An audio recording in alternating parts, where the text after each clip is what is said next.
사사기 6장 7절로 18절까지인데 7절로 10절까지만 제가 봉독하도록 하겠습니다. 구약성경 369페이지 사사기 6장 7절로 10절까지입니다. 제가 읽겠습니다. 이스라엘 자손이 미디안을 인하여 여호와께 부르짖은 고로 여호와께서 이스라엘 자손에게 한 선지자를 보내사 그들에게 이르되 이스라엘 하나님 여호와의 말씀에 내가 너희를 애굽에서 인도하여 내어 너희를 그 종되었던 집에서 나오게 하여 애굽 사람의 손과 너희를 학대하는 모든 자의 손에서 너희를 건져내고 그들을 너희 앞에서 쫓아내고 그 땅을 너희에게 주었으며 내가 또 너희에게 이르기를 나는 너희 하나님 여호와니 너희의 거하는 아무리 사람의 땅의 신들을 두려워 말라 하였으나 너희가 내 목소리를 청종치 아니하였느니라 하셨다 하니라. 아멘.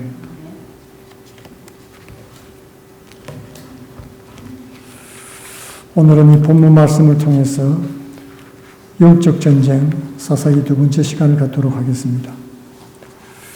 가나안에 들어가 사는 이스라엘 백성들은 구원받은 하나님의 자녀들을 상징하고 있습니다. 아브라함을 불러서 복을 주시고 그 후손이 구원 얻을 백성들의 복의 통로가 될 것을 약속하셨지요. 그런가 하면 또 불신 세상의 심판의 도구가 될 것을 약속했습니다. 너를 축복하는 자를 내가 축복하고 너를 저주하는 자를 내가 저주하겠다는 말씀이 바로 그 말씀인 것입니다. 그 약속대로 이스라엘 백성들은 애굽에 내려가 살면서 생육하고 번성해서 430년 만에 애굽을 탈출했습니다. 그리고 믿음이 없던 광야 1세들은 광야에서 다 소멸됐지요. 그러나 광야 2세들은 하나님이 약속하신 대로 가나안 땅을 선물로 받게 되었습니다. 그러나 애굽과 광야의 체험이 없었던 출애굽 3세들은 하나님을 잘 몰랐습니다. 그래서 이 세대들은 가나안의 족속들에게 쉽게 동화되고 말았던 것입니다. 그리고 부모들의 신앙 유산을 버리고 우상을 숭배하기 시작했습니다. 이 부모들과는 전혀 다른 세대를 훈련시키기 위해서 하나님은 3단계의 영적 훈련을 준비하셨습니다. 그 내용이 이 사사기 내용인 것입니다. 이 첫 번째 단계의 영적 전쟁은 여호수아가 아직 생존해 있을 때 시작했습니다. 영적 전쟁은 설교로 시작을 하고 있습니다. 그 내용은 그 시대가 시작될 때 이스라엘이 어떤 상태였는지를 잘 보여주고 있는 것입니다. 하나님은 이스라엘에게 가나안 땅 주민들과 어울리지 말고 그들을 쫓아내라, 그들의 우상을 파괴하라고 명령을 했던 것입니다.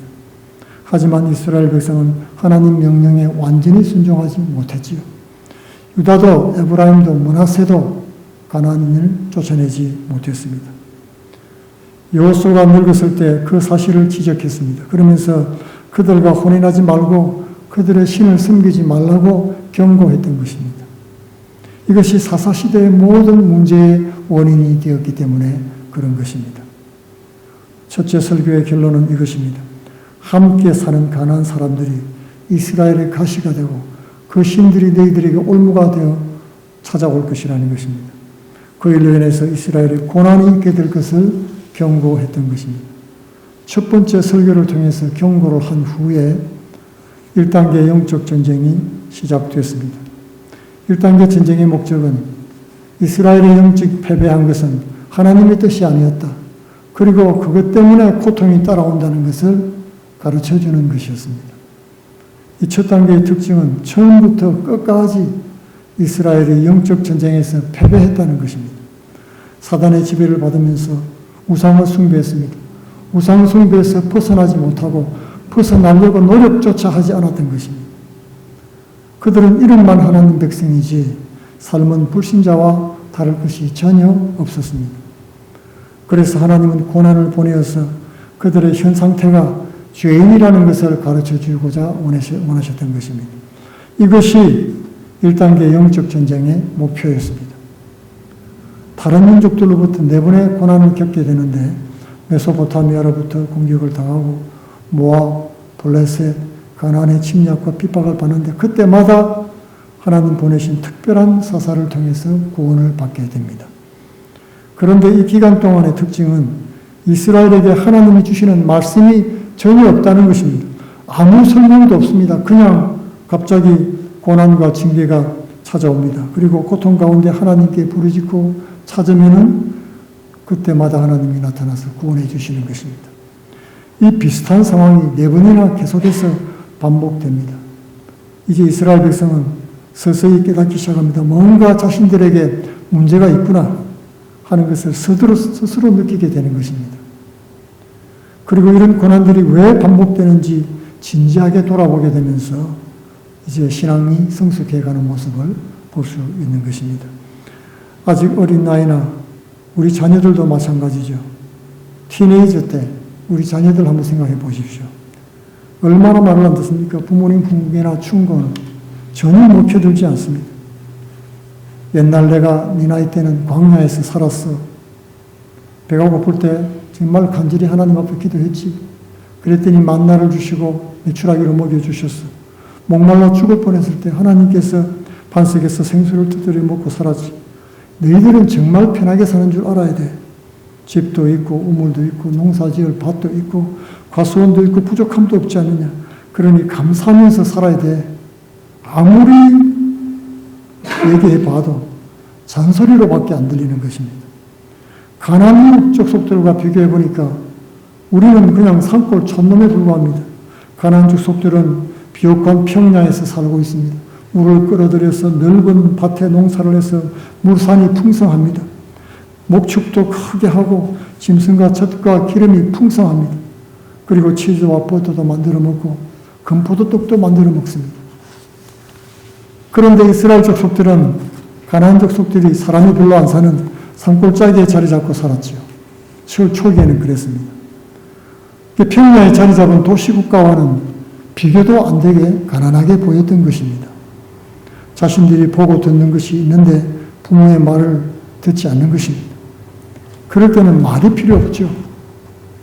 인생의 뜨거운 맛을 보고 실패를 경험하게 되면 부모 생각이 나고 지금 이만하게 살아가는 것도 하나님의 놀라운 축복과 기적이라는 것을 깨닫게 되는 것입니다. 말씀이 필요 없는 것입니다. 신앙생활 처음 시작할 때도 마찬가지입니다. 하나님 은혜를 교회로 나오고 구원받은 하나님의 자녀가 되었습니다. 그때는 힘들고 고통받을 때 간절히 부르짖고 기도하면 하나님이 즉시 응답해 주셨습니다. 그때는 하나님 뜻도 잘 모르고 백성답게 말씀대로 살지도 않았습니다. 그저 힘들면 기도하고 들어주시는 그런 하나님 정도로 알았습니다. 필요할 때 하나님을 찾는 그 정도 신앙이었던 것입니다. 그런데 여전히 고난이 있습니다. 왜 내게 고난이 자꾸만 반복적으로 찾아오는지 알 수가 없는 것입니다. 그런데 기도할 때마다 응답해 주시는 하나님이십니다. 왜 내게 고난을 허락하시는지 그때부터 생각하기 시작하는 것입니다. 내게 무슨 문제가 있는가? 왜 자꾸 이런 반복해서 고난이 찾아오지? 불신자들과 다른 것이 뭘까? 이렇게 생각을 하기 시작하는 것이 초기 신앙의 영적 전쟁인 것입니다. 두 번째 단계의 영적 전쟁도 설교로 시작됩니다. 오늘 본문 말씀이 그 내용인데요. 이 설교는 기도원에게 나타난 한 선지자에게 주신 하나님 말씀을 전해주고 있는 것입니다. 이 단계 전쟁은 이스라엘의 영적, 사회적으로 개혁하도록 하는 것이 목표였습니다. 세 가지로 진행되고 있는데 첫 번째는 설교를 통해서 영적으로 각성시키는 것입니다. 두 번째는 기도원의 무상을 제거하는 모본을 보이도록 하는 것입니다. 세 번째는 일반 사사들을 세워서 하나님이 통치하는 사회가 되도록 개혁하는 것이었습니다. 먼저 선지자들의 설교를 통해서 이스라엘의 죄악을 지적하고 변화될 것을 촉구했습니다. 이스라엘의 죄는 가나안의 신을 숭배하는 것이었죠. 오늘 본문 6장 10절에 두려워 말라고 한 것은 무서워 말라는 뜻이 아닙니다. 가나안 신들을 경외하지 말라 그런 뜻입니다. 우상들을 숭배하지 말고 그들에게 절하지 말라 한 것입니다. 그런데 이스라엘은 하나님 말씀을 귓등으로 듣고 우상 숭배를 했지요.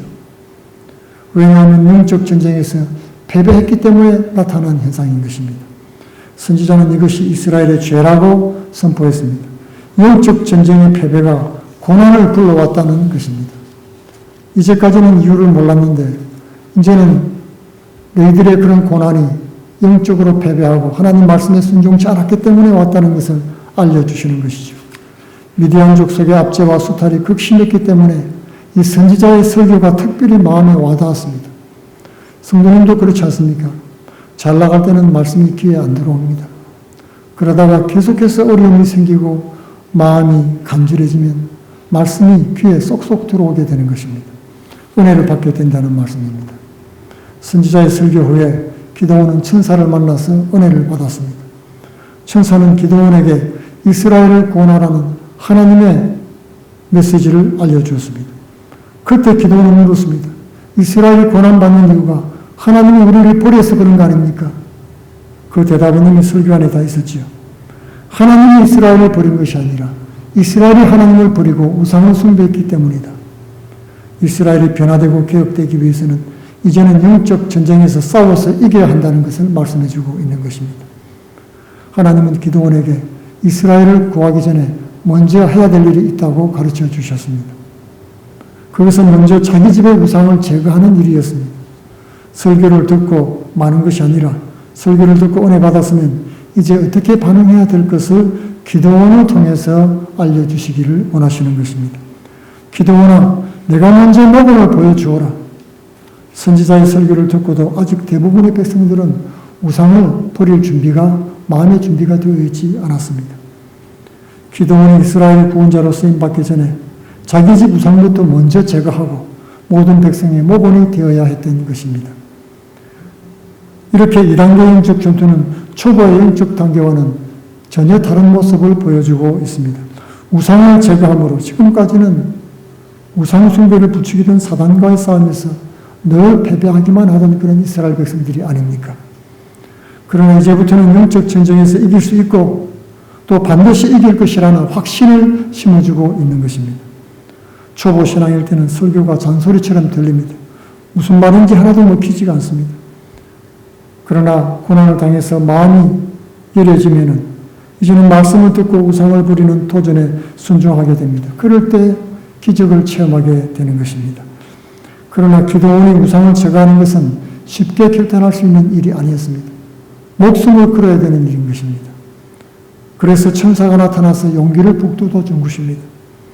우리가 성령의 충만함을 받아야 말씀에 순종할 힘과 담력이 생기는 것입니다.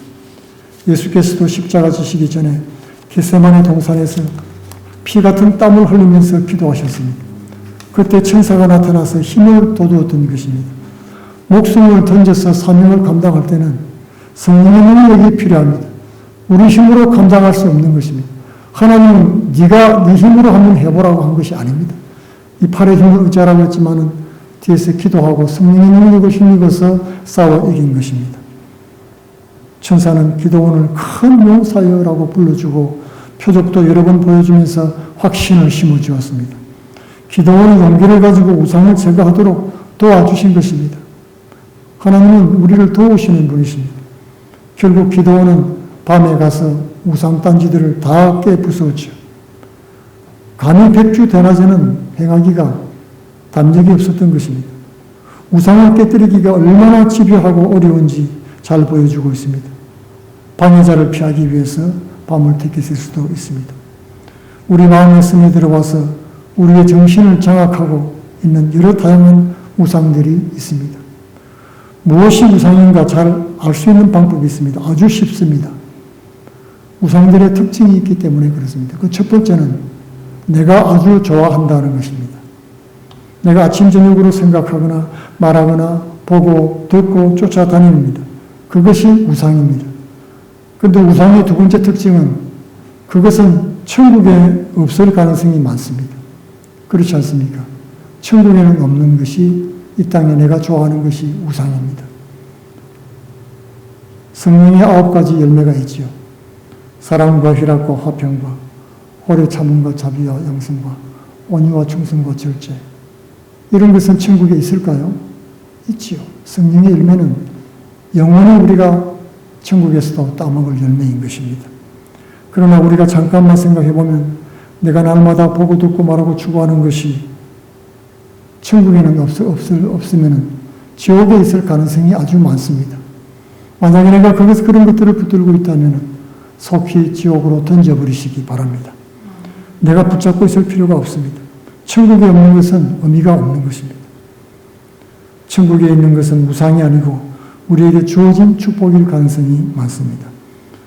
이단과 영적 전쟁에서는 기드온 이후에 특별한 사사가 등장하게 됩니다. 특별한 사사가 아니라 일반 사사가 등장하게 됩니다. 이 사사들이 어떻게 다스렸는지는 성경에 잘 나타나 있지 않습니다. 그러나 말씀의 정황으로 볼 때 이스라엘이 모세의 율법에 따라 순종하며 잘 살도록 영향력을 행사한 것을 볼 수 있습니다.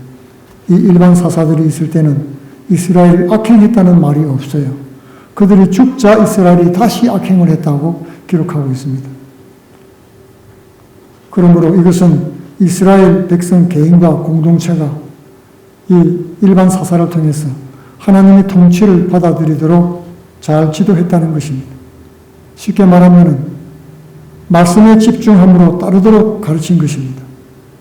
그렇게 해서 우상을 멀리하고 극복하도록 지도한 것이었습니다. 이 새로운 방식의 영적 전쟁이지요.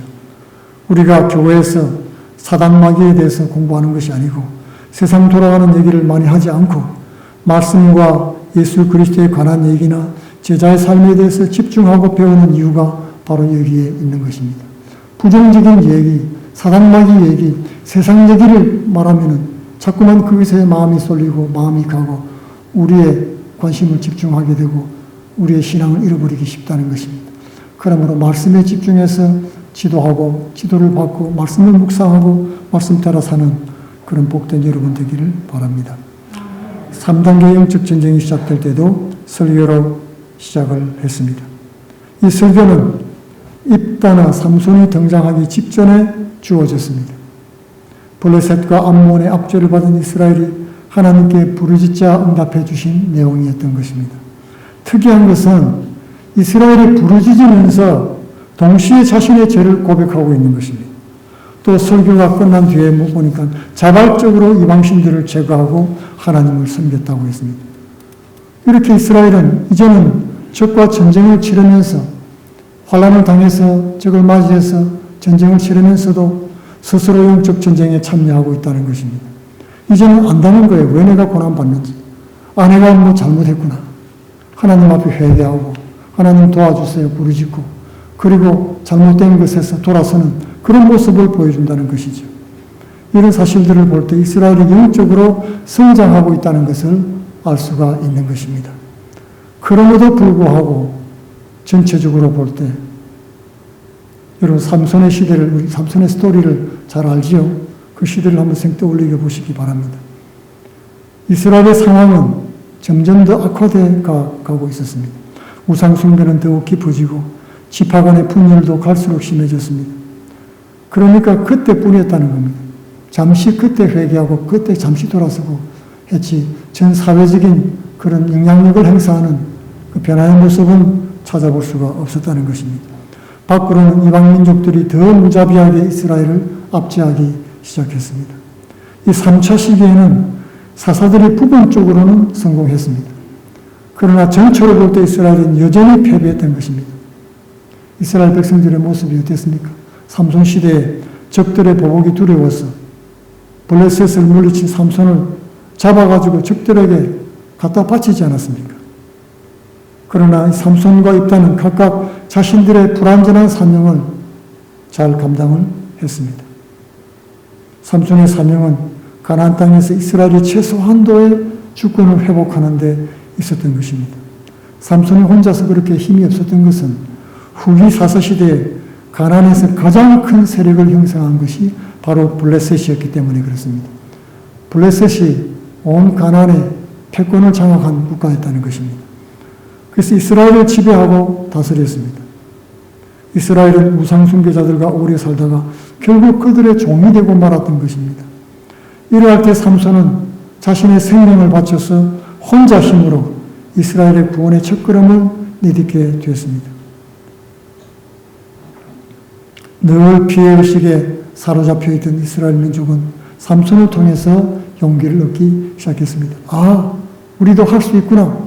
삼손도 혼자서 저렇게 하는구나. 하나님의 뜻이 계시구나 깨달았습니다. 그리고는 마침내 이스라엘이 블레셋과 싸우기 위해서 에베네셀에 모였습니다. 이것은 삼손의 희생과 사역이 이룬 결과라고 할 수 있습니다. 삼손이 시작한 구원 사역이 사무엘과 사울을 거쳐서 결국 다윗에게 가서 완성되었습니다.